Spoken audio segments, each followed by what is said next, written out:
tell the infidel that we did not invite him to interfere with our problems. He has his religion, and we have ours.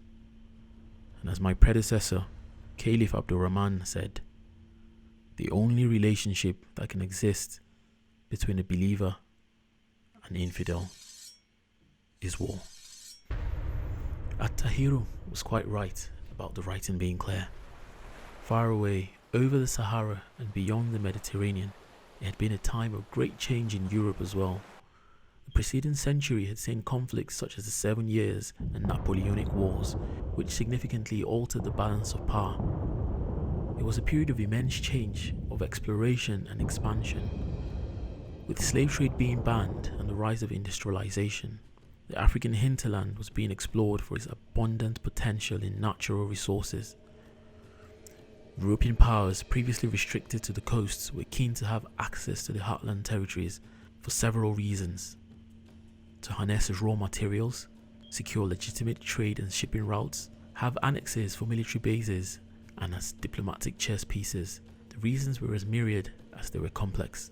To avoid unnecessary conflict between war-weary European powers on the African continent, 14 nations and empires including Germany, France, Italy, Belgium, Britain, Denmark, Spain, the United States of America, Russia, Portugal, Austria-Hungary, Sweden, Norway, and the Ottoman Empire met in Berlin in 1884 to 1885 to delineate the rules for establishing spheres of influence and protectorates in Africa. They determined amongst one another that no European nation could claim ownership or protection over any African territory without having a real presence and control there. That is to say, the land must be effectively occupied. This meant they must have evidence of trade agreements or treaties of protection with the native kingdoms and have an administrative setup on ground, like a consulate or residency office to govern the area, and if necessary, by force. No African nation was represented. Individual countries would strike up individual deals based on competing interests. For instance, Britain and France would agree in 1890 that Britain lays claim to all that fairly belonged to Sokoto, whilst France's interests would be to regions around the western bend of the River Niger. It was all loosely defined, and each European power had to move fast to effectively occupy areas in the spheres of interest. Similar agreements between Britain and Germany divvied up the Adamawa region. The race was on. Some countries were more direct and militant in their approach, less shy in forcing conflict to achieve control of the spheres of interest. The British initially favoured trade and treaty brokering. At the end of the day, these treaties were basically paper tools which could be used as evidence while negotiating claims with other European powers. A proof of address of sorts, if you like. The basic structure of these treaties offer exclusive trade and protection, usually against local hostile neighbours or other European powers, in return for ceding sovereignty. Now, why would a sovereign sign such a deal? Well, firstly, they were often written in English, and even though they had to be translated and explained, the translators often had to be quite tactical, towing a difficult line between a powerful foreign employer and the native, often semi-divine authoritarian monarch. One translator confessed that he did not understand that ceding sovereignty meant surrendering independence, and that even if he did, he dared not mention it to his king, as it was too outrageous. Even when fully understood, cooperation from local rulers was encouraged through inducements in the form of money, weapons, and promise of protection from rivals, and if that did not work, they were coerced into signing by military force or threat of one. A certain Lord Lugard once said that these treaties were utter frauds, and no man, if he understood them, would sign them. The very same Lugard had been mandated by the British to consolidate their interests in present-day Nigeria. He had recently taken over the armed forces of the Royal Niger Company, the British agents for administering their interests in the Niger area. Soon after, the company and its possessions were purchased by and was now directly under the control of the British Empire. The British and their agents had been making steady gains in the areas around the Niger. Lagos had been bombed into submission in 1861. The Yoruba states had been embroiled in a century-long civil war, and the British, in the name of arbitration, eventually subdued them. The Benin Kingdom, the Aro Confederacy, and the All Rivers had met the same fate. In the north, the Royal Niger Company had taken advantage of the infighting between the Emir of Ilorin and his war chiefs to establish effective British rule. By 1900, the Nupe and Ilorin and Yola Emirates had all fallen. Zaria was friendly and went down without a fight. The Emir of Kotangora refused to stop slave trading and famously said, "You cannot stop a cat from mousing. When I die, it will be with a slave in my mouth." He was deposed. Because of the treaties that the Royal Niger Company had signed with Sokoto, the British claimed all of the Caliphate and declared a protectorate over the north. This infuriated the Sultan. He had understood the monies paid to him and his predecessors as taxes from a vassal, not subsidies or grants from a protecting power as intended by the British. He therefore cut off diplomatic ties and became increasingly hostile to the British. Such was the situation Lugard met in 1900. Britain had claims over most of the Caliphate, but would have to fight for effective control of it. Since then, Kano was now out of the way, and Katsina and Gwandu surrendered without a fight. Sokoto was the final piece on the table. Lord Lugard received a letter of war from Sokoto with a passive indifference. One way or another, the showdown had always seemed inevitable. He genuinely wanted peace, not particularly for any benevolent reasons, but because it was a less expensive option, and he had to hurry now before the French, who were quite close by, seized this opportunity. As a matter of fact, he wasn't at all interested in intervening in the religious setup of the Caliphate. The British preferred to rule indirectly, through already established structures and bureaucracy, and fewer nations were better organized than the Caliphate. The year was 1903, and all pretenses at diplomacy and civility was now cast aside. It was time for a decisive battle to determine once and for all the fate of the Caliphate. Lugard had been an army man since age 20. He was particular about things being done his way, and he had learnt a lot from recent battles. His West African frontier force was well trained. They were veterans of many wars, including the recently concluded Ashanti Wars. He knew his enemy well.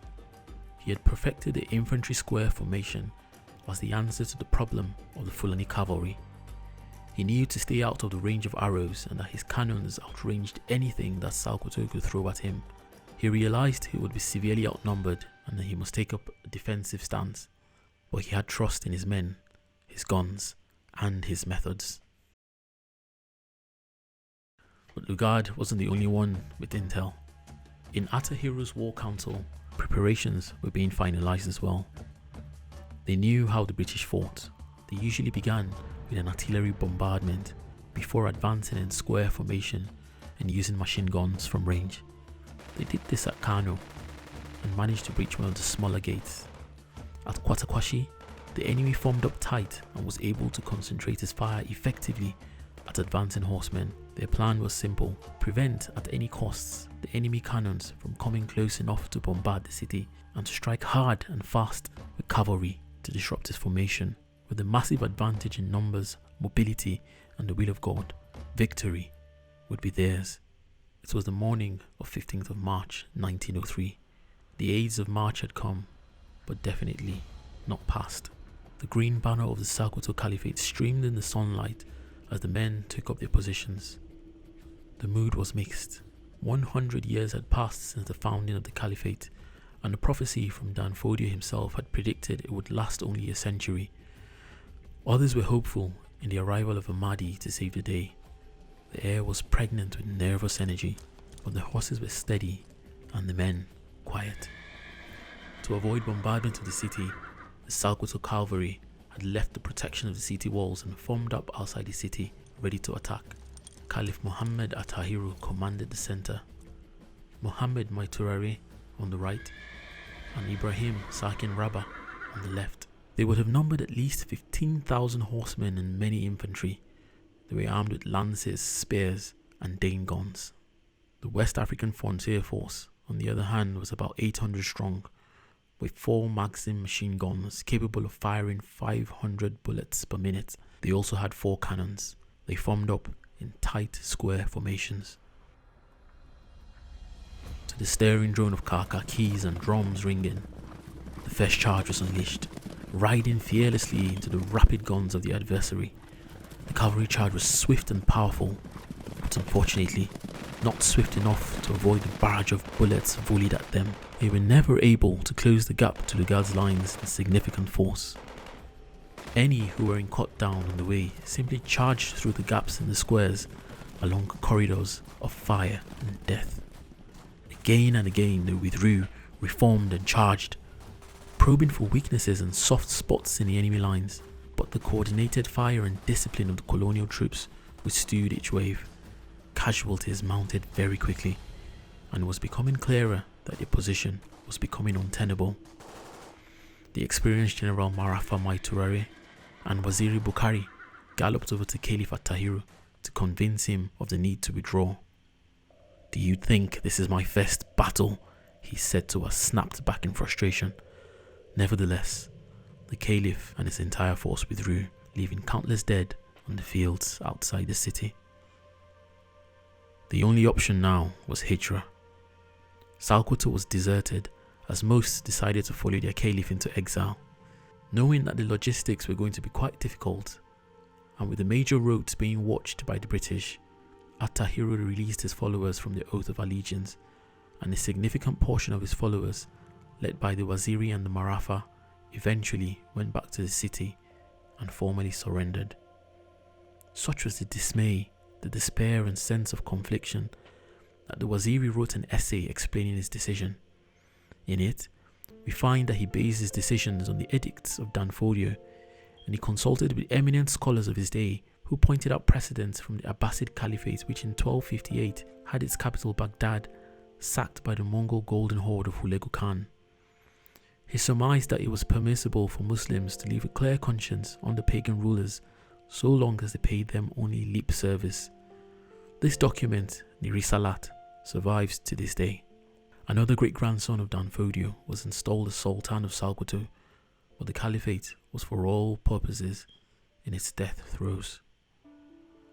The last breath of resistance, however, was far from spent as the deposed Caliph Attahiru continued on his hijrah.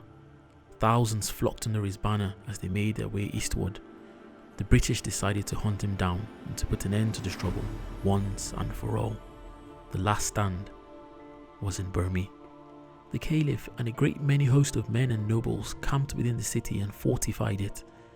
The British arrived on the 27th of May 1903. This time, there will be no massed cavalry charges. The battle began at 11 a.m.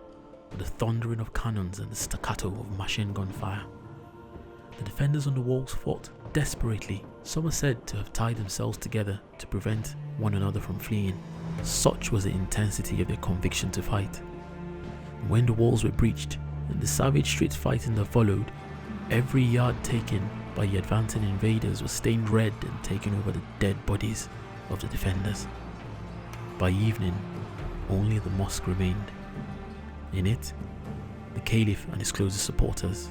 Evening prayers were said, and as Attahiru looked round the hall, looking back at him with steely calm in the eyes, were men who had accepted that their time had come. This century-old tale was drawing to a finale, but they will write the last few lines themselves, bitten and battered, but not broken. Each and every one of them, the Ubandana, Dan Mogaji, Sarkin Kwani, the Alkali, and 3 of his own sons. The last defences were breached, and at the turn of 100 years, the end began with this last stand. It was brief, but it was fierce, and it was proud, and it was noble.